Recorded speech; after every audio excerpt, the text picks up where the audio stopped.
হযরতে বেলাল রাদিয়াল্লাহু তাআলা আনহু যখন ইসলাম ধর্ম গ্রহণ করার পরে তখন তিনি একজন কৃতদাস ছিলেন, উমাইয়া বিন খলফের গোলাম ছিলেন। তো যখন তার মালিক শুনলো তার গোলাম হযরতে বেলাল রাদিয়াল্লাহু তাআলা আনহু ইসলাম ধর্ম গ্রহণ করছে, তখন ওই উমাইয়া হযরত বেলাল রাদিয়াল্লাহু তাআলা আনহুর শরীরের সমস্ত কাপড় খুলে, শরীরের সমস্ত পোশাক খুলে ওই মরুভূমির, ওই আরবের মরুভূমির উত্তপ্ত গরম বালির মধ্যে শোয়া দিত, বুকের উপরে পাথর দিত। কেন? একমাত্র লা ইলাহা ইল্লাল্লাহ মুহাম্মাদুর রাসূলুল্লাহ এই কালিমা গ্রহণ করার কারণে হযরতে বেলালকে এত কষ্ট দিছে। হযরতে বেলাল রাদিয়াল্লাহু তাআলা আনহু যখন ওই মরুভূমির বালুর মধ্যে শায়িত অবস্থায় থাকতো, বুকের মধ্যে পাথর থাকতো, তীব্র গরমের কারণে, তীব্র রৌদ্রের কারণে ওনার গলা শুকায় যাইতো, তৃষ্ণার্ত হয়ে যাইতো, পানির প্রয়োজন হইতো। ওই সমস্ত দুষ্টুরা একমাত্র ইসলাম গ্রহণ করার কারণে, হযরতে বেলাল দ্বীন গ্রহণ করার কারণে, একত্ববাদের স্বীকৃতি দেওয়ার কারণে পানি পর্যন্ত পান করাইতো। পানি পর্যন্ত কি করাইতো না? পান করাইতো না।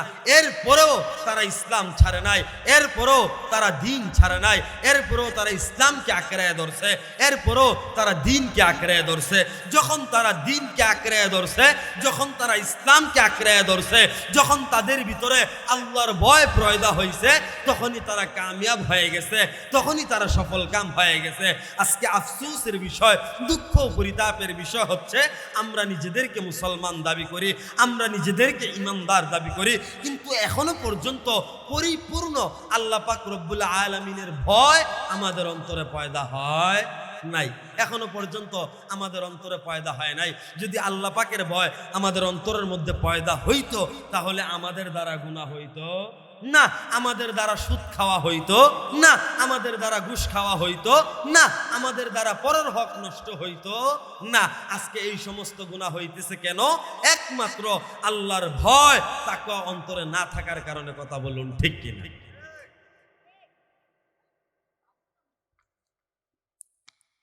তাহলে আমাদের অন্তরে কার ভয় থাকতে হবে? আরো জোরে বলি কার? আল্লাহ পাক রব্বুল আলামিনের ভয় থাকতে হবে। যাদের অন্তরে আল্লাহর ভয় থাকবে তারাই আল্লাহর বন্ধু। আল্লাহ পাক রব্বুল আলামিন বলেন, যারা ঈমান আনে এবং তাকওয়া অবলম্বন করে তারা হচ্ছে আমি আল্লাহর বন্ধু। আলা ইন্না আউলিয়া আল্লাহ, যারা ঈমান আনে এবং তাকওয়া অবলম্বন করে তারা হচ্ছে আমি আল্লাহর বন্ধু। খলিফাতুল মুসলিমিন হযরত ওমর রাদিয়াল্লাহু তাআলা আনহু তিনি যখন অর্ধ পৃথিবীর প্রেসিডেন্ট ছিলেন, তখন তিনি সারা দিন রাষ্ট্রীয় কাজ করতেন। রাষ্ট্রীয় কাজ করার পরে রাত্রে আবার বাসায় যাইতেন, বাসায় গিয়া পরিবারকে সময় দিতেন। পরিবারকে সময় দেওয়ার পরে হযরত ওমর রাদিয়াল্লাহু তাআলা আনহু গোসল করে 2 রাকাত নফল নামাজ পড়ে আবার মদিনার মধ্যে বের হয়ে যাইতেন। তিনি রাতের আধারে মদিনার অলিগুলিগুলা হাঁটতেন, মদিনার অলিগুলিগুলা দেখতেন। তিনি চিন্তা করতেন, আমি অর্ধ পৃথিবীর প্রেসিডেন্ট, আমি ওমর মদিনারও প্রেসিডেন্ট। এখন আমার শাসন আমলে যদি একজন ব্যক্তি না খেয়ে মারা যায়, ক্ষুধার্ত অবস্থায় মারা যায়, কোনো সমস্যায় থেকে মারা যায়, আর কিয়ামতের ময়দানে যদি আল্লাহ পাক রব্বুল আলামিনের দরবারে আমি ওমরের বিরুদ্ধে মামলা দায়ের করে, তাহলে আমি ওমর আল্লাহর কাছে জবাব দেওয়ার মতো কোনো সুযোগ থাকবে না। এজন্য হযরত ওমর রাদিয়াল্লাহু তাআলা আনহু তিনি কি করতেন? রাতের আধারে মদিনার অলি গলিগুলা হাঁটতেন। হ্যাঁ, মদিনার প্রত্যেকটা বাড়িঘরের সামনে তিনি যাইতেন, দেখতেন কারো কোনো সমস্যা আছে কিনা। একদিন গভীর রাতে হযরত ওমর রাদিয়াল্লাহু তাআলা আনহু তিনি বের হয়ে গেলেন, মদিনার অলিগুলিগুলা ঘুরবেন, দেখবেন কেউ বিপদে আছে কিনা, কারো কোনো সমস্যা আছে কিনা, কেউ ক্ষুধার্ত আছে কিনা, এটা দেখার জন্য হযরত ওমর বের হয়ে গেলেন। মদিনার অলিগুলি হাঁটতে লাগলেন, ঘুরতে লাগলেন, দেখতে লাগলেন। হাঁটতে হাঁটতে হাঁটতে হাঁটতে এক পর্যায়ে হযরত ওমর রাদিয়াল্লাহু তাআলা আনহু এমন একটা বাড়ির সামনে আসছে, দেখতেছে 2 জন মহিলা বাড়ির ভিতর থেকে কথা বলতেছে। তো হযরত ওমর কথার দাঁত বাচন ভঙ্গিমা শুনে বুঝতে পারছে একজন মা একজন মেয়ে হবে, এটা তিনি ধারণা করছে, বুঝতে পারছে। আমাদের দ্বারা বোঝা সম্ভব না, কারণ আমাদের ওই মাথা নাই, আমাদের ওই ব্রেইন নাই। হযরত ওমরের ব্রেইন আছে, এজন্য এজন্যই তো তিনি অর্ধ পৃথিবীর প্রেসিডেন্ট, কথা কোন ঠিক কিনা? ওই ধরনের ব্রেইন আছে, বুঝার ক্ষমতা আছে, সক্ষমতা আছে, এজন্যই তিনি অর্ধ পৃথিবীর প্রেসিডেন্ট। তো হযরত ওমর যখন ওই বাড়ির সামনে গেছে, ওই বাসার সামনে গেছে, ওই ঘরের সামনে গেছে, যাওয়ার পরে হযরত ওমর মা মেয়ের কথোপকথন শুনতেছে, কথাবার্তা শুনতেছে। হযরত ওমর রাদিয়াল্লাহু তাআলা আনহু শুনতেছে, ওই মা মেয়েকে বলতেছে, আমাদের যে উটনি আছে আজকে তো দুধ কম দিছে, আমরা যদি এখানে একটু পানি মিশাই তাহলে আমাদের দুধের পরিমাপটা কিছু বেড়ে যাবে, বাজারে আমরা কিছু টাকা বেশি বিক্রি করতে পারবো। এটা কাকে বলতেছে? মেয়েকে বলতেছে, তার মা। তখন ওই মেয়ে বলতেছে, আম্মা, হযরত ওমর প্রেসিডেন্ট, তিনি তো নিষেধ করছে দুধে পানি মিশানো কি যাবে না, নিষেধ। আমরা সমাজও মিশাইনি, কতখানা মিশাইনিও, আমরা সমাজের ভিতরে মিশায়, অহরহ মিশাইতেছে, মিশাইয়ে বিক্রি করতেছে। যারা এই ধরনের 2 নম্বরই কাজ করে, দুধের সাথে পানি মিশায়া বাজারে অরিজিনাল দুধ বলে বিক্রি করে, কিয়ামতের ময়দানে তারাও আল্লাহর কাছে জবাবদিহিতা করতে হবে, কারণ এইটাও বান্দার হক নষ্টের শামিল। কথা বলুন ঠিক কিনা? এইটাও বান্দার হক নষ্টের শামিল।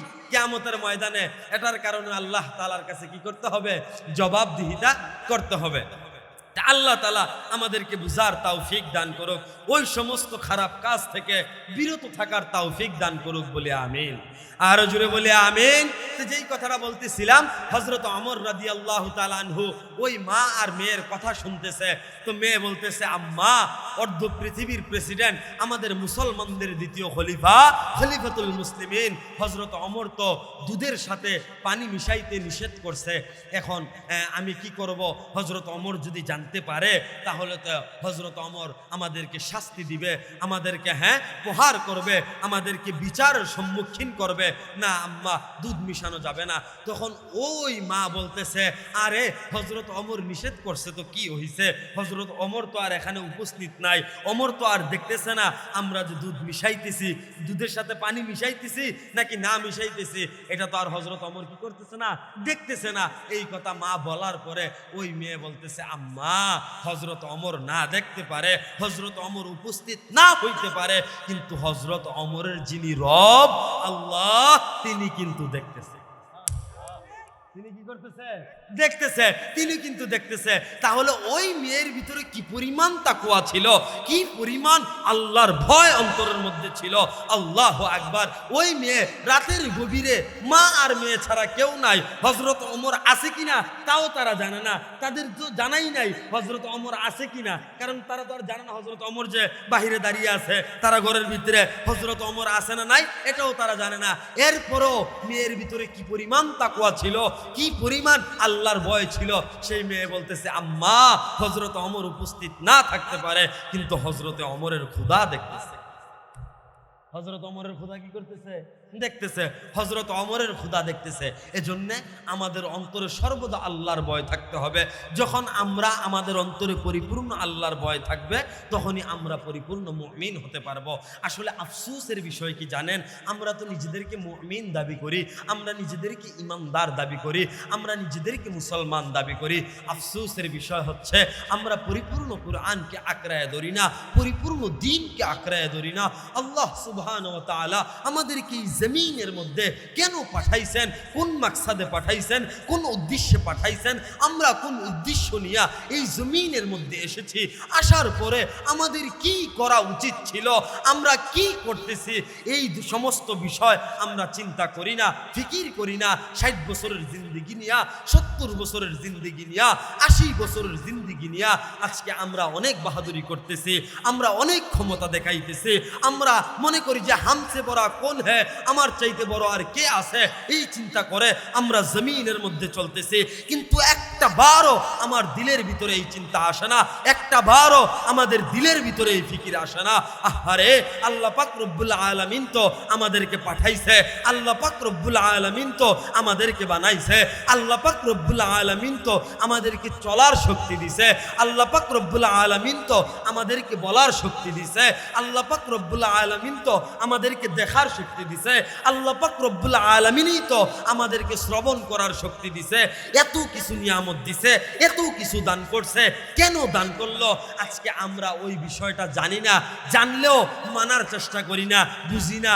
ও আমি তো সহজ ভাষায় সর্বদা বলি, আমাদের কুমিল্লা ব্রাহ্মণবাড়িয়া অঞ্চলে আপনারা কম বেশ দেখবেন ঘরে ঘরে প্রবাসী আছে, আসেনি? ঘরে ঘরে প্রবাসী আছে না? ঘরে ঘরে প্রবাসী আছে, বিদেশে যারা থাকে। এখন বিদেশে যাওয়ার একটা প্রসেস আছে, ওই প্রসেসটা মেনটেন করেই বিদেশে যেতে হবে, এছাড়া যাওয়া যাবে না। এখন বিদেশ যেতে গেলে কি করতে হবে? প্রথমে একটা পাসপোর্ট করতে হবে। পাসপোর্ট করার পরে ওই দেশের গভর্নমেন্টের অফিস যেটা বাংলাদেশের মধ্যে আছে, এম্বাসি, আপনি যেই দেশে যাবেন ওই দেশের এম্বাসির মধ্যে পাসপোর্ট জমা দিতে হবে, কাগজপত্র জমা দিতে হবে। জমা দেওয়ার পরে ওই দেশের গভর্নমেন্ট, ওই দেশের এম্বাসি আপনার সব কিছু যাচাই বাছাই করে। যদি তাদের দেশের জন্য আপনাকে পারফেক্ট মনে হয়, হ্যাঁ নিরাপদ মনে হয়, তাহলে তার দেশে যাওয়ার পারমিট দিবে, অর্থাৎ আপনার ওই পাসপোর্টের মধ্যে একটা ভিসা দিবে। ওই ভিসাটা 1 বছরের মেয়াদে হইতে পারে, 2 বছরের হইতে পারে, 5 বছরের হইতে পারে, কিংবা 10 বছরের হইতে পারে। অর্থাৎ এটার নির্দিষ্ট একটা মেয়াদ কি হবে, থাকবে। মেয়াদ ছাড়া কোনো ভিসা হবে না, মেয়াদ ছাড়া কোনো ভিসা হবে না। এটার নির্দিষ্ট একটা মেয়াদ থাকবে, সময়সীমা থাকবে। তো ওই সিল দেওয়ার পরে, ওই ভিসা পাওয়ার পরে, ভিসা নিয়ে আমি ওই দেশে যেতে পারবো, ওই দেশে বসবাস করতে পারবো, ওই দেশে থাকতে পারবো। কতদিন? আমার ভিসার মেয়াদ আছে, যতদিন ততদিন পর্যন্ত আমি থাকতে পারবো। ঠিক তদ্রূপভাবে আল্লাহ সুবহানাহু ওয়া তাআলা আমাদেরকে এই পৃথিবী নামক জমিনের মধ্যে পাঠাইছে, পৃথিবী নামক দেশের মধ্যে পাঠাইছে, একটা পাসপোর্ট আর ভিসা দিছে। এই যে পুরোটা বডি দেখতেছেন না, শরীর, এটা হচ্ছে পাসপোর্ট। আর রূহ নামক ভিসা এই অন্তরের ভিতরে আল্লাহ পাক রব্বুল আলামিন এই বডির মধ্যে রূহ নামক ভিসা দিয়া দিছে, বসাই দিছে, মাইরা দিছে। নির্দিষ্ট একটা সময় দিয়া, যখন সময় শেষ হয়ে যাবে তখন ওই মসজিদের ভিতরে যেই বিমান থাকে, 4 জনে বিমান নিয়ে বাড়ির সামনে, ঘরের সামনে, দুয়ারের সামনে হাজির হয়ে যাবে। ভিসার মেয়াদ শেষ হওয়ার পরে আমি ওই বিমানে উঠতে হবে। ওই বিমান সোজা গিয়ে ল্যান্ড করবে কবরের পারে, কবরস্থানে, গুরুস্থানে। আমাকে গুরুস্থানেই থাকতে হবে। কই থাকতে হবে? গুরুস্থানেই থাকতে হবে। আল্লাহ তাআলা মাটি থেকে বানাইছে, মাটির সাথে মিশে যাইতে হবে। এখন ওই বাড়িতে যাওয়ার আগে, ওই কবরে যাওয়ার আগে আমাকে যেই সময়টা আমি ভিসার মেয়াদ নিয়ে আসছি, ওই সময়টা আমাকে কাজে লাগাইতে হবে।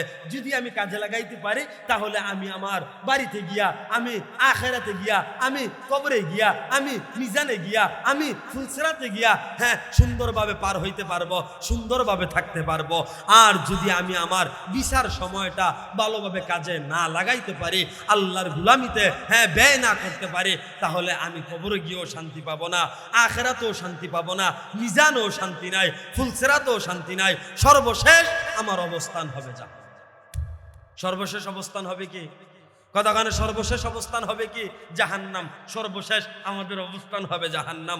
আল্লাহ পাক রব্বুল আলামিন বলেন, ইন্না জাহান্নামা কানাত মিরসাদা। আল্লাহ পাক রব্বুল আলামিন বলে, আমি জাহান্নাম বানাইছি একেবারে গভীর, একেবারে গভীর, একেবারে গভীর। এখন যদি আল্লাহ জিজ্ঞেস করি, আল্লাহ এই জাহান্নামে যাবে কারা? আল্লাহ সুন্দর বয়ান করে। আল্লাহ পাক রব্বুল আলামিন বলে, যারা আমি আল্লাহর আয়াতকে অস্বীকার করে, যারা আমি আল্লাহর বিধানকে অস্বীকার করে, যারা আমি আল্লাহর আইনকে লঙ্ঘন করে, অমান্য করে, তারাই জাহান্নামে যাবে। জিজ্ঞেস করলাম, আল্লাহ তারা কতদিন থাকবে? আল্লাহ বলে, আবাদুল আবাদ থাকবে। জিজ্ঞেস করলাম, আল্লাহ তারা তো জাহান্নামে থাকবে, আগুনের মধ্যে থাকবে, ভয়ঙ্কর আগুন থাকবে, শরীরের চামড়া খসে খসে পড়বে, গলা শুকাই যাবে, তাদের জন্য কি কোনো পানির ব্যবস্থা নাই? আল্লাহ বলে, বান্দা হ্যাঁ তাদের জন্য পানির ব্যবস্থা আছে। জিজ্ঞেস করলাম, আল্লাহ কেমন পানি? আল্লাহ পাক রব্বুল আলামিন বলে, তাদের জন্য আমি এমন পানির ব্যবস্থা করব, যেই পানিটা একেবারে ফুটন্ত গরম, রক্তপুঁজ মিশানো একটা পানি। রক্তপুঁজ মিশানো একটা কি পানি? এই পানি আল্লাহ পাক রব্বুল আলামিন জাহান্নামীদের জন্য ব্যবস্থা করবে। এজন্য আমাদের উচিত আমরা দুনিয়ার থাকতে কিসের ফিকির করা? আখিরাতের ফিকির করা। আমাদের মূল গন্তব্য যেই জায়গা, আমাদেরকে যেই জায়গায় যাইতে হবে, আমাদেরকে যেই জায়গায় থাকতে হবে, আমাদের যেই স্থানে ফিরে যেতে হবে, ওই জায়গার ফিকির করা, ওই জায়গার চিন্তা করা। আল্লাহ পাক রব্বুল আলামিন হায়াত এবং মৃত্যু বানাইছে একমাত্র বান্দাদেরকে পরীক্ষা করার জন্য। এই যে আমাদেরকে দুনিয়াতে পাঠাইছে একমাত্র বান্দাদেরকে পরীক্ষা করার জন্য। আল্লাহ পাক রব্বুল আলামিন বলেন, আল্লাযী খালাকাল মাউতা ওয়াল হায়াত। বান্দা, আমি হায়াত এবং মৃত্যু বানাইলাম একমাত্র তোমাদেরকে পরীক্ষা করার জন্য। জিজ্ঞেস করলাম, রে মালিক আপনি কিভাবে পরীক্ষা করবেন? আল্লাহ পাক রব্বুল আলামিন বলে, বান্দা আমি আল্লাহ তোমাদেরকে ভালো আমলের মাধ্যমে পরীক্ষা করব, আহসান আমালার মাধ্যমে পরীক্ষা করব। আল্লাহ পাক রব্বুল আলামিন একটা বারের জন্য বলে নাই বেশি আমলের কথা, বরঞ্চ বলছে ভালো আমলের কথা। কিসের কথা? কিসের কথা? ভালো আমলের কথা। এজন্য আমাদেরকে কি করতে হবে? ভালো আমল করতে হবে। আমরা যে নিজেদেরকে মুমিন দাবি করি, আসলে কি আমরা প্রকৃত মুমিন হইতে পারছি? আল্লাহ পাক রব্বুল আলামিন বলেন, কদ আফলাহাল মুমিনুন, প্রকৃত মুমিন তারা। জিজ্ঞেস করলাম আল্লাহ কারা? আল্লাহ পাক রব্বুল আলামিন বলেন, আল্লাযীনা হুম ফি সলাতিহিম খাশিউন, যারা নামাজের মধ্যে বিনয়ী। কিসের মধ্যে বিনয়ী? কিসের মধ্যে বিনয়ী? নামাজের মধ্যে বিনয়ী। যারা সুন্দরভাবে নামাজ পড়ে, যারা ভালোভাবে নামাজ পড়ে, যারা নামাজের প্রত্যেকটা নিয়ম কানুন ঠিক রেখে, মাসলা মাসাইল ঠিক রেখে, তাসবিহ তাহলিল ঠিক রেখে, দোয়াগুলা ঠিক রেখে যারা নামাজ পড়ে, তারাই প্রকৃত মুমিন। আফসোসের বিষয় হচ্ছে আজকে আমরা ভালোভাবে নামাজ পড়তে পারি না।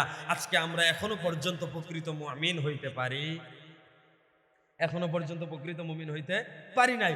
নামাজের সময় আমরা মসজিদের বারিন্দা দিয়েও যাই না। আপনি চিন্তা করেন না, জুমার সময় আমরা মসজিদে যেই মুসল্লি ডি হয়, ফজরের সময় ডি হয়নি, কথা হয়নিও, কেরা হয় না কেরে? জুমার সময় যারা আইয়ে তারা কি সকলে মুসলমান না? কথা হয় না, মুসলমান নিও, সকলে মুসলমান, তাহলে তারা ফজর আইয়ে না কেরে? কিও কেডায় ধরে? শয়তানে ধরে। সব সময় শয়তানে ধরে না, এখন শয়তানে ধরন লাগে না। বর্তমান যেই যুগ, শয়তানে গাছ বইয়া বই আমরা শয়তানি দেখে, ঠিক কিনা কর? আমরা যেই ধরনের শয়তানি এখন করি, শয়তানের মাথার কোনো এই ধরনের শয়তানি আইয়ে না। এই ধরনের শয়তানি কোনো শয়তানের মাথার ভিতরে নাই। আমরা থেকে শয়তানে এখন নতুন নতুন শয়তানি শিখে, কতক্ষণ ঠিক কিনা? না হইলে আমরা ফুলা পাইনে তোরা গিয়া নাওয়ায় সূরা কেরাত শিখবি, কোরআন শরীফ পড়া শিখবি, কোরআন শরীফের 10টা সূরা শিখবি, জানাজার দোয়া শিখবি, মাসনুন দোয়া শিখবি, নামাজের বাহিরে ভিতরে 13টা ফরজ আছে এডি শিখবি। এডি না শিক্ষা কেরে তোরা ভিরি ফায়ার আর পাবজি শিখস, কতক্ষণ তো ঠিক নিও? তোরা কা ভিরি ফায়ার আর পাবজি শিখস, তোরা কা টাচ মোবাইল চালানি শিখস, তোরা কা কে শুনি খেলো আসেনিও? কতক্ষণে কে শুনি আসেনি? আগে তো ভিরি বাইরের ভাবছি খেলছে, এখন বলে কে শুনি বাইরিছে। আমি তো আর ইতান বুঝি না। কজুর বিকাশে টিয়া পরে বিমানের মতো উড়ে 2-3 গুণ বার তারলে টিপ দিলে 2-3 গুণ টিয়া পাওয়া যায়। 50 টিয়া 20 টিয়া 100 টিয়া কইরা ইতান দিয়ে এইভাবে জুয়া খেলতেছে। আফসোসের বিষয়, আজকে মুসলমান দাবি করে, মুসলমানের হুতাই, মুসলমানের সন্তান আজকে রাস্তাঘাটও দাঁড়াইয়া মোবাইলের ভিতরে জুয়া খেলতেছে, হারাম কাজ করতেছে। কথা হয় না ঠিক কিনা? মোবাইলের ভিতরে হারাম কাজ করতেছে, মোবাইলের ভিতরে জুয়া খেলতে আছে, চলতে আছে, এইভাবে জিন্দিগি পার করতে আছে। অথচ ইতানদের যদি জিগাই ভাই রে, তুই তো মুসলমান, আল্লাহ পাক রব্বুল আলামিন কুরআন নাজিল করছে মুসলমানদেরকে, হ্যাঁ, মুসলমানদের হেদায়েতের জন্য, মুসলমানদের জিন্দিগি সহজ হওয়ার জন্য, মুসলমানের আখিরাত কামিয়াবি হওয়ার জন্য। ভাই কুরআন শরীফের 10টা লাস্টের সূরা দিয়া যে আছে, এই 10টা ছোট ছোট সূরাটি কুদুর কসেন দেখি তে পরপর আবুল সরকারের মতো পর্ব কুলাজরবিন না আছে, মালিকিন না আছে, ইলাহিন না আছে, ঠিক নিও? কতখানে ঠিক নিও? বয়স হয়ে গেছে 60-70, এখনো সূরা নাস পারে না, তো তে আর কুরআন হাদিস কি পারবো? কথা কয় না তো, ঠিক নিও?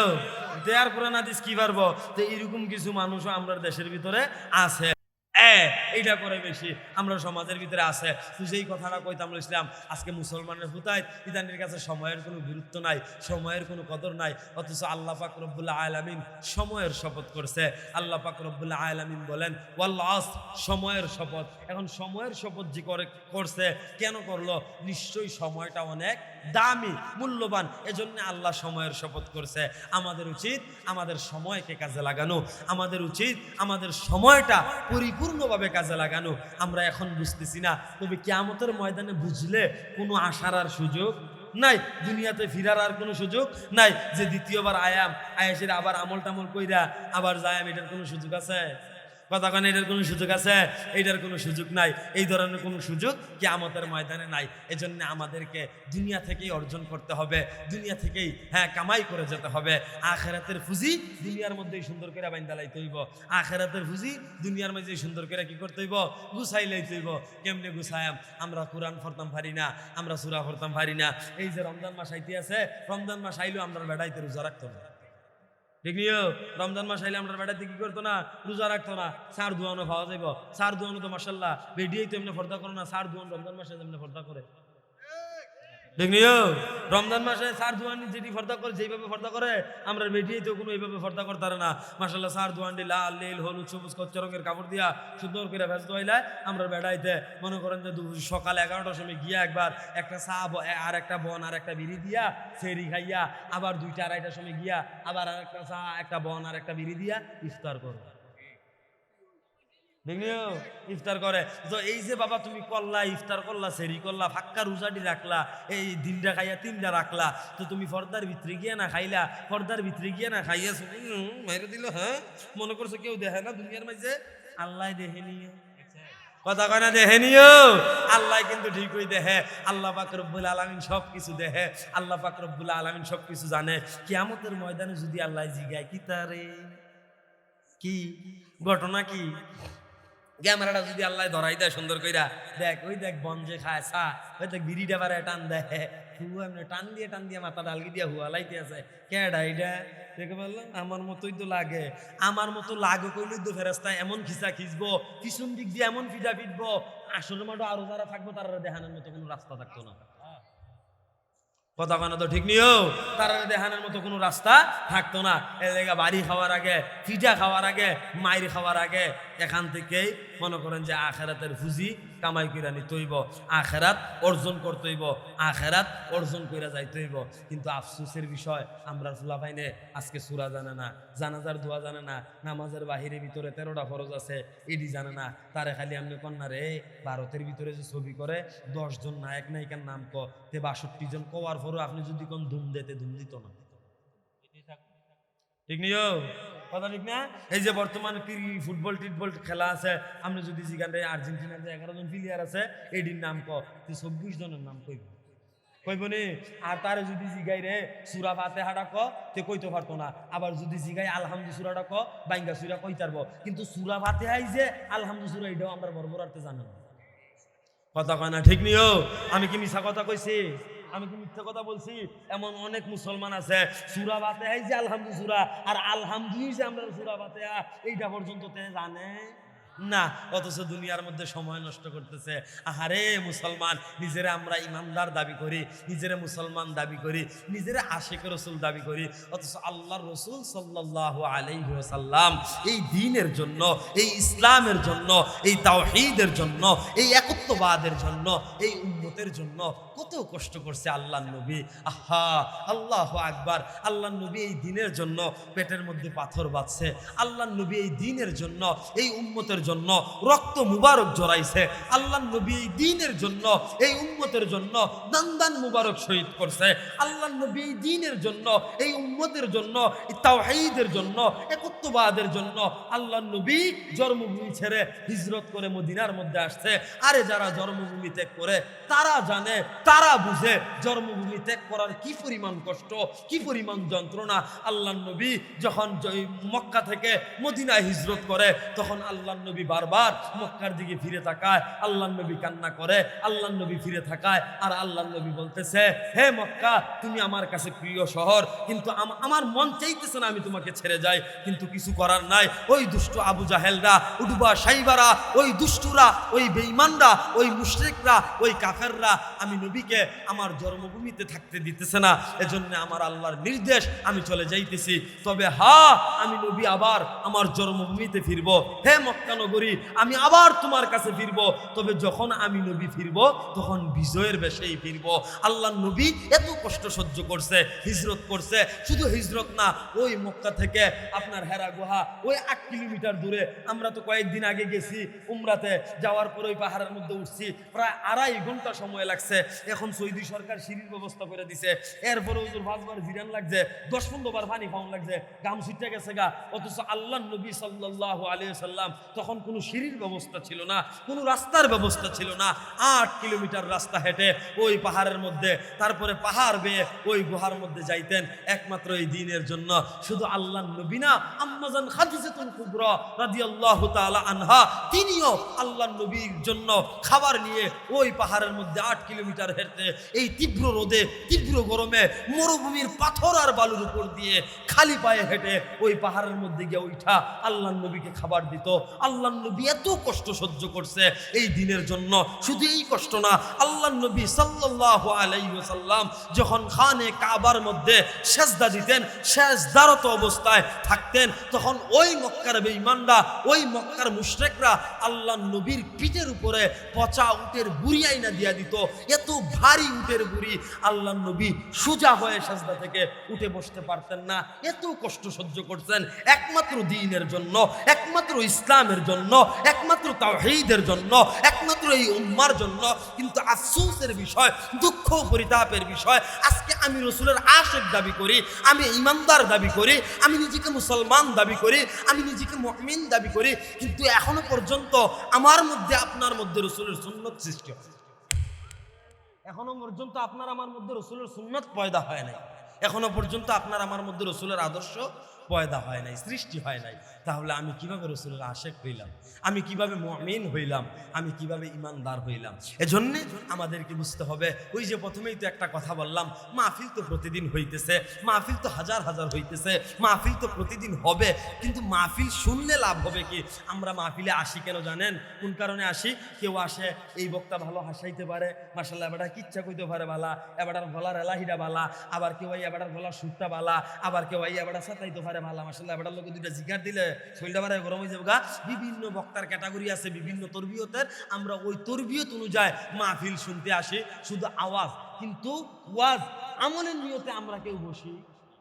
আমলের নিয়তে বসি না। যদি আমলের নিয়তে বসতাম তাইলে মনে করেন যে একটা মাহফিলের পরে আমরা জিন্দিগির ভিতরে আর 2 নম্বর মাহফিলের কোনো দরকার আসলো? কোনো দরকার আসলো? এই যে মাহফিলটির ভিতরে কইতাছে, ও নামাজ পড়েন, নামাজ পড়েন, 5 ওয়াক্ত নামাজ পড়েন লাগবো, ও সামনে রমজান মাস আইতাছে, রোজা রাখুন লাগবো, ও তৌফিক হইলে জাকাত দেন, ও তৌফিক হইলে হজ করেন, হারাম খাইয়েন না, সুদ খাইয়েন না, ঘুষ খাইয়েন না, পরের হক মাইরা খাইয়েন না, বাইয়ে বাইয়ে জাগালে এভিডেভিডি করেন না, ঠিক না? এরপরে রাস্তার মাঝে দিয়ে খাইয়েন না, বিস্কুট যেটি আই এটি খাইয়েন না, এমনি হেমনে খাইয়েন না, এমনি খাইয়েন না, এমনি হেমনে খাইয়েন না। এটি তো হুজুরা এসে কয়, কিন্তু আমরা তারা মানে কথা কয় না, তো মানে নিও, মানে না। হুনে তো ঠিক হয়, প্রতিদিন শুনতে আছে, শুক্রবারে হুজুরে জুমাত কইতে আছে, ডেলি মাহফিলে হুজুররা কইতে আছে, আমরা তারা মানে না। যতদিন না মানাম ততদিন পর্যন্ত আমরা কোনো ফায়দা হইতো না। যেদিন মানার নিয়তে আমরা মাহফিলে বয়াম, যেদিন আমলের নিয়তে আমরা মাহফিলে বয়াম, সেদিন ওই দিনই আমরা সফল কাম হব, ওই দিনই আমরা কামিয়াব হব। কথা বলুন ঠিক কিনা? আরো জোরে বলুন ঠিক কিনা? তাহলে যেই কথাটা বলতেছিলাম, আল্লাহ পাক রব্বুল আলামিন আমাদেরকে কেন বানাইলেন? আল্লাহ পাক রব্বুল আলামিন হায়াত এবং মৃত্যু কেন সৃষ্টি করলেন? একমাত্র আল্লাহ তাআলা পরীক্ষা করার জন্য। এখন আল্লাহ তাআলা পরীক্ষা কিসের মাধ্যমে করবে? আমলের মাধ্যমে। কিসের মাধ্যমে? আমলের মাধ্যমে। ও আমরা যদি নামাজ না পড়ি, আল্লাহগিরি কি ছুটে যাবো গা? কতক্ষণ আল্লাহর ইজ্জত কিনবে যাবো গা? আল্লাহ কি আরো সত্যি জমি না বলিব? এরকম কোন বিষয় আছে? আবার আমরা পৃথিবীর ভিতরে যে 800 কোটি মানুষ আছে, সবাই যদি আল্লাহর এক লোকে সেজদা দেওয়া শুরু করি, আল্লাহর ইজ্জত বাইরে যাবো গা? কতক্ষণ আল্লাহর ইজ্জত বাইরে যাবো গা? কোনো বাড়তেও না, কমতেও না। বরঞ্চ সেজদা যদি আমি একটা দেই, লাভ কার? কতক্ষণ লাভ কার? আমার। কারণ সেজদার ভিতরে গিয়ে আমি কিতা পড়াম? সুবহানা রাব্বিয়াল আলা। আমি সেজদার হয়ে জিগে এটা পড়াম, রবের নামটা কয়াম। এই রবের নামটা ওই কবর প্রথম জিগাইব, মান রব্বুকা, তোমার রবকে। যদি আমি সেজদার ভিতরে গিয়ে বারবার জপতে পারি, সুবহানা রাব্বিয়াল আলা, সুবহানা রাব্বিয়াল আলা, সুবহানা রাব্বিয়াল আলা, আমি যদি জপতাম পারি, আবার রুকুর মাঝে গিয়ে সুবহানা রাব্বিয়াল আযীম, সুবহানা রাব্বিয়াল আযীম যদি জপতাম পারি, তাহলে দুটার ভিতরে রব আসেনি? কতক্ষণ আসেনিও? দুটার ভিতরে রব আছে। যখন ফেরেশতা আমার মরার পরে কবর হুতানের পরে কইব, রে মান রব্বুকা, তোর রব কেডা? আমি বললাম, আগার তো সর আমার এই জায়গায় আমার রব বলে কেডা? কুদুরাকে নামাজ পড়েছি, সেটা দিয়েছি, তখন তো কইছি আমার রব কেডা। ঠিক কিনা কন? সাহসটা থাকবো যদি নামাজ পড়তাম পারি। আর যদি নামাজ না পড়ি, হ্যাঁ, যদি নামাজ না পড়ি, যদি নামাজের ভিতরে সূরা না পড়ি, যদি নামাজের ভিতরে তাসবিহ না পড়ি, যদি নামাজের ভিতরে আমার ঠোঁট না লড়ে, তাহলে ফেরেশতা কবরে লড়ানোর ব্যবস্থা করব। ঠিক কিনা কন? ফেরেশতা কবরের ভিতরে লড়ানোর ব্যবস্থা করব। তখন কেউ দেখবো যেই বউয়ের লেগে এত কষ্ট করলাম, যেই ফুতের লেগে এত কষ্ট করলাম, যেই জিয়ের লেগে এত কষ্ট করলাম, যেই সংসারের লেগে এত কষ্ট করলাম, তারাও আইয়া দেখতো না। কিন্তু আমার তো এমন ফিটা ফিটবো, আহারে এই ফুতুই তো বাসটি দিয়েছে, এটি খুললই তো ফেরেস্তা, ঠিক নিও, এটি খুললেই ফেরেস্তায় খিসা শুরু করবো, ফিটা শুরু করবো। তখন যদি আওয়াজ করি ফেরেস্তাকে বাড়ে, তার মনে লাগে না, তেদি কইতাছে বাড়াইয়া দিত, দে বাড়াইয়া দে, তখন আরো বাড়াইয়া দিব, বালাভাবে খিসবো, জনমের দোয়া দিব, তখন আর আসার সুযোগ নাই। আফসুস করলেও কোনো লাভ হবে না। এর লেগে এখন কথাটি কানো বালা করে ডুয়ান, মাথার ভিতরে ভালো করে ঢুকান, অন্তরের ভিতরে ভালো করে গেতেন, হুজুররা কি কইতে আছে, কি বুঝাইতে আছে, কি বুঝাইতে চাইতে আছে, এই কথাটি ভালো করে অন্তরের ভিতরে গাইতালান। হাসরের মাঠে যদি খালি কন যে আল্লাহ আমরা কেউ কিছু কইছে না, কি আসেনি, এরকম আসেনি। আমি এই এলাকার নাম কইতাম না, এলাকার নাম করলে তো ঝামেলা। আমি এক জায়গার মাঝে মাহফিলও গেছি, বয়ান টয়ান শেষ করছি। তো সব জায়গায় বয়ানও গেলে তো মোটামুটি যুবক ফুলাফাইন 200 জন বক্তব্য বিধান আছে, ইতানটি আইয়া দেখা সাক্ষাৎ করতো। তো 2-3টে আইসে, আমি গেলাম রে আর যত ভাবছি আর ফ্রি ফায়ার লিয়ে ওয়াজ করছি, তোরা খেলস নি? আগে খেলতাম, আপনার ওয়াজের পরে যে নিয়ত করে লাইছি। আমি কি নিয়ত করছো, ডায়মন্ড কিছু বাড়াই কিনবি না ছাড়বি? কজুর না বেচালাম। আমি কই না বেশিস না, একবারে ছাইরা দেয়, এটা একবালা কজুর ছাইরা দিলাম। তা আমি কইলাম রে তো তোরা যে জানাজার দোয়া ফারস না, সূরা কেরাত ফারস না, কোরআন ফুর্তি ফারস না, মুসলমানের ফুটায় আসলে মাঠে যদি আল্লাহ জিগায় রে কোরআন যে পড়লি না, এই দোয়া দুরুদ যে শিখলি না, মাসলা মাসাইল শিখলি না, ইসলামটারে বুঝলি না, কে রে করলি না, এই কামটি কে রে করলি না? তে আইস দিয়া কয় যদি আল্লাহ হাসর মাঠে জিগায়, আব্বার উপর দোষ দিয়া দেবে। কারো উপরে দোষ দিয়ে দিবা, বাপের উপর দোষ দিয়ে দিবা। আমি গেলাম কি দোষ দিবি? কয় আব্বাই শুধু বলা মাদ্রাসাত পড়াইছে না বা কোরআন হাদিস পড়াইছে না, হ্যাঁ এর লাগে আমরা শিখতাম পারছি না। আমি আরে আল্লাহ তো তোর বিন লইয়া চলে না, আল্লাহ তো এত বেহতান না। আল্লাহ যদি তোর জিগায়, ঠিক আছে, তোর আব্বাই শিয়াইছে না, তোর আব্বাই পড়াইছে না, তোর আব্বাই জানাইছে না, তোর আব্বাই মাদ্রাসায় ভর্তি করাইছে না, এর লাগে তুই ইসলাম শিখতে পারছত না, দিন শিখতে পারছত না, কোরআন শিখতে পারছত না, জানাজার দোয়া শিখতে পারছত না। আল্লাহ যদি জিগায়, তোর আব্বাই তো তোর টাচ মোবাইল চালানিও শিয়াইছে না,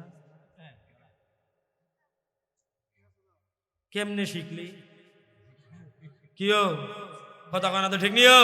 তোর বাপে তো তোর টাচ মোবাইল চালানি শিয়াইছে না, পাবজি চালানি শিয়াইছে না, এরপরে বিড়ি বাইয়ের খেলা শিয়াইছে না, ফেসবুকে এমনি টান দিতা, এমনি ছবি ছাড়তা, এমনি কমেন্ট করতা, এটি ভাবে শিয়াই দিছে? কথা কনা ভাবে শিয়াই দিছে? এটি ভাবে শিয়াই দিছে না। এটি শিখছে কেমনে? এটি শিখছে কেমনে? দিনও শিখলো না এমনে, দিন যেহেতু শিখছো না, আহারে বিটা ঠিক নিও, কতক্ষণে ঠিক নিও। এই জন্য আগে আগে দিন শিখতে হইব, কোরআন শিখতে হইব, ইসলাম শিখতে হইব। আমি বেশি সময় কথাবার্তা কইতাম না, কথা কওয়ার মতো মন মানসিকতা নাই, মইরা গেছে গা। খালি যে এমনি মরছে তা না।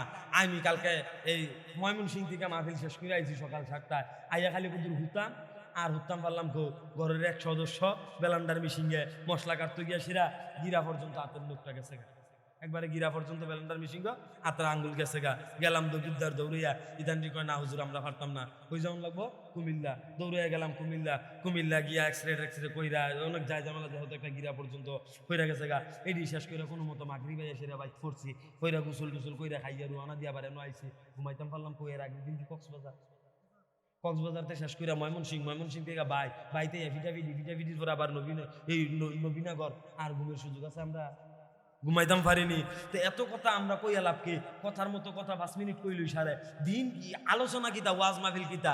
আমরা দাও ওয়াজ মাহফিল হইছে, কোনো বক্তা সুর দিয়ে 2-3টা সাহাবীর ঘটনা কইব, আর আমার মতো ভাগল ছাগল যেটি আছে এটা 2টা কিচ্ছা কাহিনী সুন্দর করে লাড়াছাড়া দিয়ে মাইরা দিব, আবার অনেকে কুদুর গরম করে যাইব। এটি হইছে ওয়াজ মাহফিল। আসলে ইতান ওয়াজ মাহফিল না, ওয়াজ মাহফিল হইছে 5 মিনিট কিতা। ভাই আপনারা কোরআন পড়েন, কোরআন বুঝেন, কোরআন অনুযায়ী আমল করেন, নামাজ পড়েন, 5 ওয়াক্ত নামাজ ঠিকঠাক মতো পড়েন, আল্লাহ জান্নাত দান করবো। এরপরে 1 মাস রোজা রাখেন ঠিকঠাক মতো, আল্লাহ বেশি নিয়ামত দান করবো, জান্নাত দান করবো। এরপরে তৌফিক হইলে জাকাত দেন, তৌফিক হইলে হজ করেন, মিছা কথা কইয়েন না, হ্যাঁ ফরর হক মাইরা খাইয়েন না, ঘুষ খাইয়েন না, সুদ খাইয়েন না, সুদের খালাতো ভাই ঘুষের খালাতো ভাই কিস্তি এডি খাইয়েন না। এডি তো কথা মানো, এডি তো কথা। এর চাইতে তো বেশি কিছু না, এর চাইতে বেশি কিছু কই আপনারা কইরেন না। এডি তো মিছা কথা টিসা কথা কইেন না, এডির কথা। এখন এডি যদি খালি কইয়া যায় গাই দাওয়াত দিয়ে আনছেন, মনে করেন এই হুজুরে স্টেজে বইছে, বইয়া মনে করেন যে কয় ও আপনারা কোরআন শরীফ পড়েন, সূরা কেরাত পড়েন, নামাজ পড়েন, রোজা রাখেন, হজ করেন, জাকাত দেন, ও আখিরি দাওয়ানা আলহামদুলিল্লাহ রাব্বিল আলামিন কয়ে যদি হুজুরে নামাজে গায়, হুজুরে বান্ধিয়া ধরবেন নি আপনারা? কথা কেন ধরবেন নিও? কেন ধরবেন? এবারে ওয়াজ করছে না? কথা কেন তো ওয়াজ করছে না? করছে। এরপরেও কেন ধরবেন? ওই যে আপনারা চিন্তাধারা আসলে ওয়াজ না, চিন্তাধারা হয়েছে আপনার আওয়াজ ডাকুন ভাই। ঠিক নিও চিন্তাধারা হয়েছে কি আওয়াজটা শুনন এর লেগে আমরা বই আওয়াজের নিয়তে বইলে কোনো ফায়দা হইতো আওয়াজের নিয়তে বইলে কোনো ফায়দা হইতো না তাইলে প্রকৃত মুমিন হইতে লেগে কি করতে হইব কদ আফলাহাল মুমিনুন আল্লাযীনা হুম ফি সালাতিহিম খাশিউন প্রকৃত মুমিন তারা যারা নামাজের মধ্যে বিনয়ী এখন আমরা নামাজ ঠিকঠাক মতো পড়াম তো ইনশাআল্লাহ নামাজ ঠিকঠাক মতো পড়াম তো ইনশাআল্লাহ বেশি ওয়াজ দরকার নাই আমার এত ওয়াজের দরকার নাই আমার লগে ওয়াদা করেন কেডা কেডা 5 ওয়াক্ত নামাজ পড়বেন যারা পারতেন না হাত তুললেন না তবে হিম্মত করে হাত তুলেন যে ইনশাআল্লাহ নিয়ত আছে হুজুর পড়ার চেষ্টা করাম যাতা দিয়ে নামাজ ধরাম কেডা কেডা হাত তুলেছেন আল্লাহ রাদান কুদরা সারব নামান আয় আল্লাহ যারা যারা সাহস করে হাত উঠাইছে কিয়ামতের ময়দানে তারা যদি গরমের ঠেলায় রোদের তাপের ঠেলায় কষ্টের ঠেলায় হাত তুলে তুমি ফেরেশতার দিয়ে আত্রার মাঝে দইরে ইজ্জত দিনে জান্নাত হলাই দিও আমিন কেন বলবো আরো জোরে কেন তো আমিন আল্লাহ তাআলা কবুল করুক যেহেতু আমরা 5 ওয়াক্ত নামাজ পড়ার নিয়ত করছি আল্লাহ তাআলা 5 ওয়াক্ত নামাজ পড়ার তৌফিক দান করুক আল্লাহ পাক রব্বুল আলামিন আমাদেরকে দ্বীন বুঝার তৌফিক দান করুক কুরআন বুঝার তৌফিক দান করুক ইসলাম বুঝার তৌফিক দান করুক যারা দুনিয়াতে কুরআন পড়ে যারা পড়ায় তারা অনেক দামি আমার কথা না আল্লাহর নবীর কথা আল্লাহ নবী সাল্লাল্লাহু আলাইহি ওয়াসাল্লাম বলেন খায়রুকুম মান তাআল্লামাল কুরআনা ওয়া আল্লামা যারা কুরআন পড়ে যারা পড়ায় তারা অনেক দামি এজন্য আমাদেরকে কুরআন পড়তে হবে কি করতে হবে কথাখানে কি করতে হবে কুরআন পড়তে হবে আমরা তারা কি করব কুরআন কি হইলো আমরা তার অবস্থা কি হইলো আমরা সমাজের অবস্থা এই যে মুসলমানের ঘর প্রত্যেকটা মুসলমানের ঘরে তো কম বেশ কুরআন শরীফ আছে আসেনিও কথা না আসেনি আছে এটা সুন্দর করে গিলাপ দিয়া ফেসাইয়া কাহের উপরে রাখা দিছে দুলাবালু ভরতে আছে কত কিছু ভরতে আছে টিকটিকি আটতে আছে ধরার কোনো সময় হয় না আমরা এটা খুললে চাওয়ার আমরা কি হয় না সময় হয় না 11টা মাস ফেরে তাহে খালি রমজান মাসটা আইলে আমরা বেডিয়াইতে বেড়াইতে এত অসুখ বইছে কিন্তু কোরআন হইলেই চায় না খালি বেডিয়াইতে মাঝে মধ্যে জুহরের পরে রমজান মাস আইলে আসেনি কথাখানে আসেনিও এই বেটি কুতুর বই আসে কুতু করে ও বালা করে পড়তো পারে না অথচ মুসলমানের ঘর ফজরের পরে সূরা ইয়াসিনের তেলাওয়াত হওয়ার দরকার ছিল জোহরের পরে সূরা ফাতিহার তেলাওয়াত হওয়ার দরকার ছিল আসরের পরে সূরা নাবার তেলাওয়াত হওয়ার দরকার ছিল মাগরিবের পরে সূরা ওয়াকিয়ার তেলাওয়াত হওয়ার দরকার ছিল এশারের পরে সূরা মুলুকের তেলাওয়াত হওয়ার দরকার ছিল এগুলা ছিল মুসলমানদের বৈশিষ্ট্য মুসলমানের ঘরে ফজরের সময় কুরআনের আওয়াজে কুরআনের তেলাওয়াতে কুরআনের শব্দে সূর্য উদিত হওয়ার উচিত ছিল এবং মুসলমানের ঘরে কুরআনের তেলাওয়াতের মাধ্যমে সূর্যাস্ত হওয়ার উচিত ছিল কিন্তু আফসোসের বিষয় আজকে আমাদের মুসলমানের ঘরে কুরআনের কোনো আওয়াজ নাই কোরআনের কোনো তেলাওয়াত নাই কোরআনের কোনো আওয়াজ নাই এখন কোরআনের আওয়াজ নাই কোরআনের তেলাওয়াত নাই আসলে তো আমরা কোরআন পড়তাম ওই পারি না আওয়াজ করাম করতে ঠিক রে কোরআন পড়তাম ওই পারি না কোরআন অনুযায়ী আমল করতাম পারি না যদি পড়তাম পারতাম যদি কোরআন অনুযায়ী আমল করতে পারতাম তাইলে আল্লাহর বন্ধু হয়ে গেলাম কইলে রে আর যদি আল্লাহর বন্ধু হয়ে যেতাম তৈলে কাম হয়ে গেল কইলে আল্লাহ কইতেছে যারা আমার বন্ধু আল্লাহ ইন্না আউলিয়া আল্লাহর অন্তর্ভুক্ত যারা তারার ব্যাপারে আল্লাহ কয় তারার কোনো ভয় নাই তারার কোনো টেনশন নাই তারার কোনো চিন্তা নাই তারা মুখ দিয়া যখন যা কইব আমি আল্লাহ তা দান করব না তারা হগলে আল্লাহর ওলি হইছে সুবহানাল্লাহ কই লিপ্ত তারা কইতে না কইতে আল্লাহ দিয়ালাই তারা বলতেন তো দোয়া করেন না আমার লাগে আমার একটা প্রাইভেট কার দিত আল্লাহ নিজস্ব করেন না একটা দোয়া দেখি না যন্তন দিয়ালাই নি আরে বাবারে কি একটা জমিদারি বাপ দুরা বই দিচ্ছে যেমন আবার সুবহানাল্লাহটা ভিডিও মাহফিল যে কইব সুবহানাল্লাহ কোন মুসলমানের হুতায় কোন জায়গা দিয়া পড়ছি কোন জায়গা সুবহানাল্লাহ কোন লাগবে এডি পর্যন্ত আমরা তারা জানে না ইতানি বলে যাইব ব্যস্ত এমন ভিডিও ভিডিও ব্যস্ত যাইবা গা দুনিয়ার মাঝে এসে বেটি এদের চেহারা দেখে ব্যস্ত যাইবা গা আল্লাহ বুঝার তৌফিক দান করুক বলি আমিন আর জোরে বলি আমিন আর জোরে বলি আমিন তাইলে আমরা কি করতে হইব আল্লাহর বন্ধু হইতে হইব এখন আল্লাহর বন্ধু হইলে কি করতে হইব আল্লাহর ভয় অন্তরের ভিতরে থাকতে হইব যার ভিতরে আল্লাহর ভয় আছে যার অন্তরে আল্লাহর ভয় আছে সে নামাজ ছাড়তো না যার অন্তরে আল্লাহর ভয় আছে সে রোজা ছাড়তো না যার অন্তরে আল্লাহর ভয় আছে সে যাকাত ছাড়তো না যার অন্তরে আল্লাহর ভয় আছে সে মিথ্যা কথা কইতো না যার অন্তরে আল্লাহর ভয় আছে সে সুদ খাইতো না যার অন্তরে আল্লাহর ভয় আছে সে ঘুষ খাইতো না অর্থাৎ যার অন্তরে আল্লাহর ভয় আছে সে কোনো অপরাধ কাজ করবে না আল্লাহ তাআলা যেই কাজগুলা নিষেধ করছে ওই কাজগুলা করবে না বরং যেই কাজগুলা যেই সময় করার জন্য আদেশ করছে সে ওই কাজগুলো ওই সময় করবে এটাই হচ্ছে আল্লাহর ভয় এটাই হচ্ছে তাকওয়া আর যখন আমার অন্তরে তাকওয়া পয়দা হবে যখন আমার অন্তরে আল্লাহর ভয় সৃষ্টি হবে তখনই আমি আল্লাহর বন্ধু হয়ে যাব আর তাকওয়ার কারণে মানুষ অনেক দামি হয়ে যায় ও আমরা তো মনে করেন যে সাধারণ মানুষ গুনাহ তো আমরা দ্বারা ওইগুনিও কথা কোন ওইগুনিও আমরা দ্বারা গুনাহ হইব স্বাভাবিক বিষয় আমরা গুনাহ করাম কিন্তু গুনাহ করার পাশাপাশি যদি আমরা আল্লাহর কাছে মাফ চাই সাথে সাথে মাফ করবো কেডা কতখানা মাফ করবো কেডা? আল্লাহ নবী সাল্লাল্লাহু আলাইহি সাল্লাম বলে, যদি তোমার গুনাহ সমুদ্রের ফেনা পরিমাণও হয়, সমুদ্রের ফেনা পরিমাণও হয়, এরপরও যদি তুমি আল্লাহর কাছে মাফ চাও, আল্লাহ তাআলা মাফ করে দিবেন। আরো জোরে বলি সুবহানাল্লাহ। আফসোস, আমরা বান্দা বুঝি না, আমরা বুঝার চেষ্টা করি না। আল্লাহ তো বান্দাকে বলে, বান্দা উদউনি আস্তাজিব লাকুম, বান্দা আমি আল্লাহকে একটাবার ডাক দেস না বান্দা, যদি একবার ডাক দাও আমি আল্লাহ তোমার ডাকে 10 বার সাড়া দিব। আরো জোরে বলি সুবহানাল্লাহ। আল্লাহ তাআলা বান্দার একবার ডাকে 10 বার সাড়া দিবে, এটা আল্লাহ পাকের ওয়াদা। কিন্তু আফসোসের বিষয়, দুঃখ পরিতাপের বিষয় হচ্ছে আমরা আল্লাহ পাককে ডাকতে পারি না, আমরা আল্লাহ পাককে ডাকি না, আল্লাহ পাককে ডাকতে পারি না। এটা হচ্ছে বড় আফসোসের জায়গা। তো যেই কথাটা বলতেছিলাম, আল্লাহর নবী বলেন, যদি সাগরের ফেনা পরিমাণও হয় আমাদের গুনাহ হয়, যদি আমরা মাফ চাই, আল্লাহর কাছে তওবা করি, তাহলে মাফ করবেন কে? আরো জোরে বলি মাফ করবেন কে? আল্লাহ পাক রব্বুল আলামিন মাফ করবে। আমাদের সময়কে কাজে লাগাইতে হবে। ওই অন্যান্য বক্তাদের কাছ থেকে শুনছেন ইমাম আহমদ বিন হাম্বলের ঘটনা, একজন রুটি বিক্রেতার সাথে ইমাম আহমদ ইবনে হাম্বল রাহমাতুল্লাহ আলাইহি সাক্ষাৎ, পরে দেখা হয়েছে অনেক কথাবার্তা। তো সে ইস্তেগফার পড়ার কারণে, বেশি বেশি ইস্তেগফার পড়ার কারণে আল্লাহ তাআলা ওই রুটি বিক্রেতা, একজন সাধারণ যুবক, তাকে মুস্তাজাবুদ দাওয়া বানাই দিছে। আর মুস্তাজাবুদ দাওয়া এমন ব্যক্তিকে বলা হয় যেই ব্যক্তি আল্লাহর কাছে কিছু চাইতে দেরি হয়, আল্লাহ কবুল করতে দেরি হয় না, এমন ব্যক্তিকে মুস্তাজাবুদ দাওয়া বলে। এজন্য আমাদেরকে আমাদের সময়কে কাজে লাগাইতে হবে, আমাদের সময়কে গুরুত্ব দিতে হবে। এই যে মনে করেন আমরা ব্রাহ্মণবাড়িয়া থেকে, আপনি মনে করেন নবীনগর থেকে ব্রাহ্মণবাড়িয়া পর্যন্ত যাব, সিএনজিতে বসে আছি, কিংবা বাসে বসে আছি, কিংবা অটোতে বসে আছি, কিংবা রিস্কায় বসে আছি, কিংবা কোনো গাড়িতে বসে আছি, তখন আমরা পড়ব সুবহানাল্লাহ সুবহানাল্লাহ সুবহানাল্লাহ। আমরা 100 বার সুবহানাল্লাহ পড়ব, 100 বার আলহামদুলিল্লাহ পড়ব, 100 বার ইস্তিগফার পড়ব, আস্তাগফিরুল্লাহ আস্তাগফিরুল্লাহ আস্তাগফিরুল্লাহ, 100 বার পড়ব সাল্লাল্লাহু আলাইহি ওয়াসাল্লাম সাল্লাল্লাহু আলাইহি ওয়াসাল্লাম সাল্লাল্লাহু আলাইহি ওয়াসাল্লাম, 100 বার সাল্লাল্লাহু আলাইহি ওয়াসাল্লাম পড়ব, 100 বার লা ইলাহা ইল্লাল্লাহ লা ইলাহা ইল্লাল্লাহ লা ইলাহা ইল্লাল্লাহ। যদি আমরা 100 বার এগুলা পড়তে পারি, দেখা যাবে আমাদের পড়াও শেষ, নবীনগর গিয়া আমরা ব্রাহ্মণবাড়িয়াও গিয়া পৌঁছাই যাবো।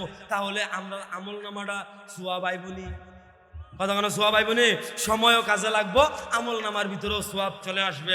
এজন্য আমরা করবো তো ইনশাআল্লাহ, সময়ের গুরুত্ব দিব তো ইনশাআল্লাহ, সময়ের কদর করবো তো ইনশাআল্লাহ, কথা কয় না? সময়ের কদর করবেন নি? মনে করেন নবীনগর থেকে কোম্পানিগঞ্জ যাইবেন, যাইতে 1 ঘন্টা সময় লাগবো, 1 ঘন্টা বসে আমরা 6 তাসবিহ আদায় করবো, সুবহানাল্লাহ 100 বার, আলহামদুলিল্লাহ 100 বার, আল্লাহু আকবার 100 বার, ইস্তিগফার 100 বার, সাল্লাল্লাহু আলাইহি সাল্লাম 100 বার, তাসবিহগুলো আদায় করলাম, আমল নামার ভিতরে সওয়াব উঠতে থাকলো। কোনো অসুবিধা আছে? কোনো ক্ষতি আছে? কোনো সমস্যা আছে? আল্লাহ পাক রব্বুল আলামিন বুঝার তৌফিক দান করুক। আমার অত্যন্ত মহাব্বতের বড় ভাই, আপনাদের ব্রাহ্মণবাড়িয়া, বিশেষ করে নবীনগরের কৃতি সন্তান, গত 4 জানুয়ারি এক লোকে মাহফিল আসলো সিলেট জৈন্তাপুর, ঠিক হয়, কিন্তু দেখা করার সুযোগ হয়েছে না ভাইয়ের ব্যস্ততার কারণে। আমিও আরেকটা প্রোগ্রাম করে আইতে আইতে দেরি হয়ে গেছে। আজকে ফার্স্ট টাইম আল্লাহ তাআলা দেখা করার সুযোগ করে দিছে। এর আগে ভিডিও কলে কথা হয়েছে, কিন্তু সরাসরি দেখা হয় নাই। আজকে দেখা হওয়ার সুযোগ হয়ে গেছে। আল্লাহ পাক রব্বুল আলামিন ভাইকে বিশ্বময় কবুল করুক বলি আমিন। শুধু দ্বীন এবং ইসলামের জন্য না, দ্বীন এবং ইসলামের পাশাপাশি জনগণ এবং রাষ্ট্র এবং সমাজের জন্য কবুল করুন। আরো জোরে বলি আমিন, আরো জোরে বলি আমিন।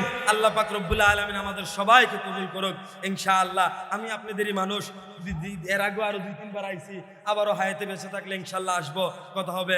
আল্লাহ পাক রব্বুল আলামিন যে অগুছালো কথাগুলা বলছি, ভুল ত্রুটি ক্ষমা করুক। আর আল্লাহ পাক রব্বুল আলামিন ভালো কথাগুলা আগে আমাকে, আমাদের প্রত্যেককে আমল করার তৌফিক দান করুক। আসসালামু আলাইকুম ওয়া রাহমাতুল্লাহি ওয়া বারাকাতুহু। মাশাআল্লাহ, জাযাকাল্লাহ মাওলানা মাসুম বিল্লাহ রাসূল ফরিকে ওনার অত্যন্ত সুন্দর আলোচনার জন্য। সম্মানিত উপস্থিতি, এই মুহূর্তে আমাদের সামনে উপস্থিত আছেন আমাদের অত্র এলাকার কৃতি সন্তান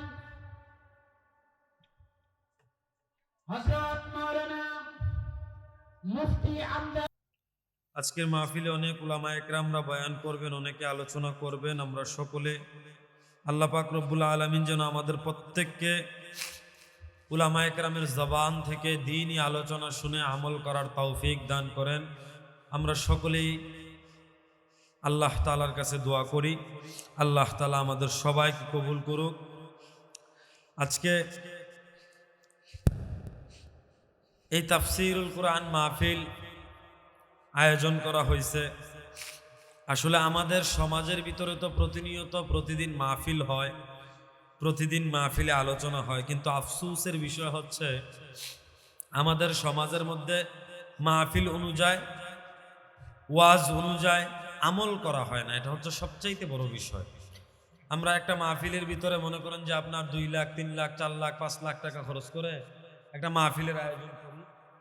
গাড়ি থেকে পানি নিয়ে আসো দ্রুত,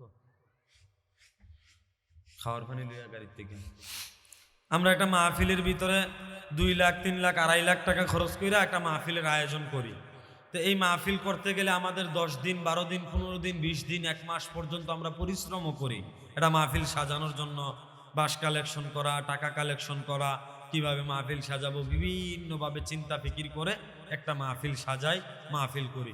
কিন্তু আফসোসের বিষয় হচ্ছে মাহফিলের পরে আমরা মাহফিল অনুযায়ী আমল করি না। মাহফিল সফল করি ঠিক, কিন্তু মাহফিলের পরের দিন ফজরের নামাজ পড়ি না। কথা হয় না, ঠিক নেই? মাহফিলের পরের দিন আমরা ফজরের নামাজ পড়ি না, মাহফিল অনুযায়ী আমল করতে পারি না, ওয়াজ অনুযায়ী আমল করতে পারি না, হ্যাঁ, আলোচনা অনুযায়ী আমল করতে পারি না। যতদিন না পর্যন্ত আমরা ওয়াজ অনুযায়ী আমল না ধরব ততদিন পর্যন্ত আমাদের পরিবর্তন আসবে না, আমাদের পরিবর্তন আসবে না। কিন্তু আমরা যারা নিজেদেরকে মুসলমান দাবি করি, আমরা যারা নিজেদেরকে মুমিন দাবি করি, আমরা যারা নিজেদেরকে ইমানদার দাবি করি ঠিক, কিন্তু যেখানে কুরআনের কথা হয়, যেখানে হাদিসের কথা হয়, যেখানে রসুলের আদর্শের কথা হয়, যেখানে সুন্নাহর কথা হয়, ওই জায়গার গুরুত্ব আমরা দেই না। ওই মজমায় আমরা বসি না, ওই মজমায় বসে আমরা আলোচনা শুনি না। বরং আমরা সমাজের ভিতরে মনে করেন যারা গান বাজনা করে, উরুস করে, এডির মাঝে মানুষ বেশি হয়। কথা বলা ঠিক নিও? উরুস মাহফিল যেটির মাঝে করে, উরুস টুরুস যেটির মাঝে করে, এটির মাঝে মানুষ বেশি হয়, কারণ হেটার মাঝে বেডি আছে, ঠিক নেই? হেটার মাঝে বেডি আছে, আবার হেটার মাঝে আবুল সরকারের মতো বড় বড় বক্তা আছে, এরপরে শরীফুদ্দিনের মতো আহারে সারাটা জীবন থেকে গান গাইছে, আজ ফেসবুকের ভিতরে দেখিতে মাহফিল ওয়াজ করে। হ্যাঁ, আজ তো ওয়াজ করে না, আজ দেখিতে মাহফিলের মাঝে ওয়াজ করে, নাউজুবিল্লাহ কইতেন না? কেমন ঠেটা পড়ছে বাংলাদেশের ভিতরে, মুসলমানের কপাল কেমন ফুরা পড়ছে। আজকে শরীফুদ্দিন রে আইন না, যে সারাটা জীবন মদ খাইছে, সারাটা জীবন গাঞ্জা খাইছে, সারাটা জীবন কি শরীফুদ্দিনের কথা কন যেত না? আমি 2টা না দাম লাগবো যে নমুনা দেখতে আছি।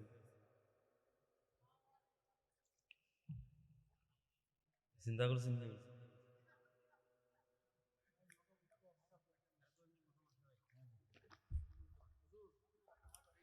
তো যেই কথাটা বলতেছিলাম, আমি আপনাদের সামনে কোরআনে কারিম থেকে একটি আয়াত তেলাওয়াত করেছি।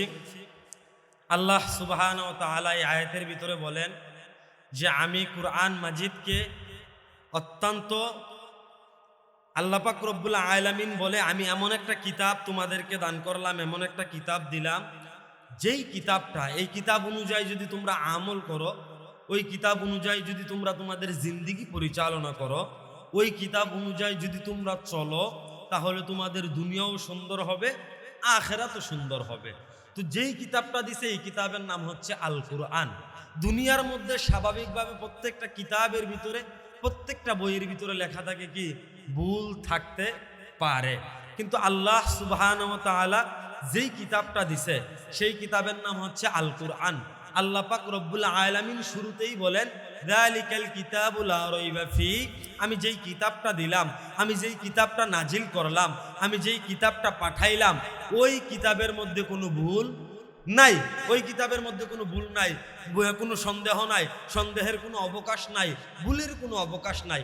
এখন আমরা যদি এই কিতাবটাকে আঁকড়ায় ধরতে পারি, আমরা যদি কোরআন অনুযায়ী চলতে পারি, আমরা যদি কোরআনটাকে আঁকড়ায় ধরতে পারি, তাহলেই তো আমাদের জিন্দিগি সুন্দর হবে, তাহলে আমাদের আখেরাত সুন্দর হবে। আর যখন আমার আখেরাত সুন্দর হবে তখনই আমি সফল কাম হব, তখনই আমি কামিয়াব হব। আর আমার যদি আখেরাত সুন্দর না হয়, আর আমার যদি আখেরাত সুন্দর না হয়, তাহলে আমি কি হয়ে যাব? ধ্বংস হয়ে যাব।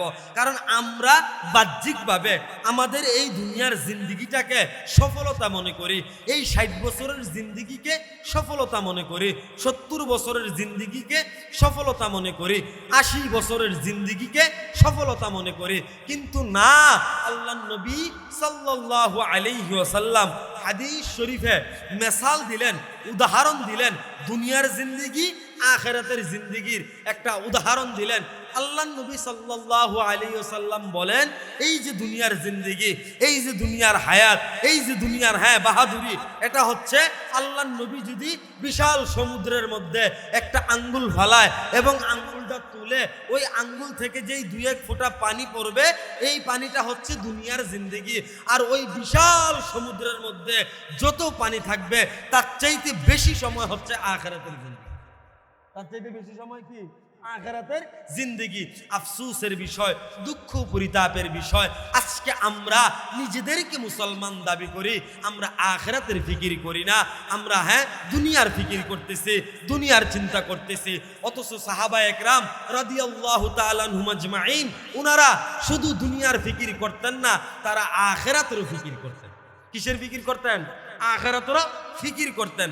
আমরা সকলেই রসুলের একজন প্রিয় সাহাবী হযরতে বেলাল রাদিয়াল্লাহু তাআলা আনহু, উনার নাম শুনি নাই? কথা কেন শুনছি কিনা? হযরতে বেলাল রাদিয়াল্লাহু তাআলা আনহু তিনি জন্মগত মুসলমান ছিলেন না, বরঞ্চ পরবর্তীতে তিনি মুসলমান হয়েছে।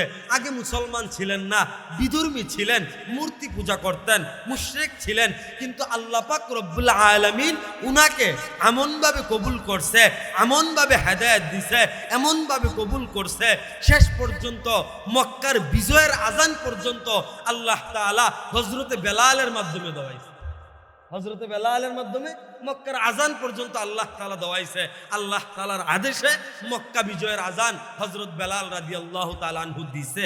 এখন কেন দিল, কোন কারণে দিল? এমনি তো আল্লাহ পাক রব্বুল আলামিন উনার ব্যাপারে বলেন নাই, ঘোষণা করেন নাই।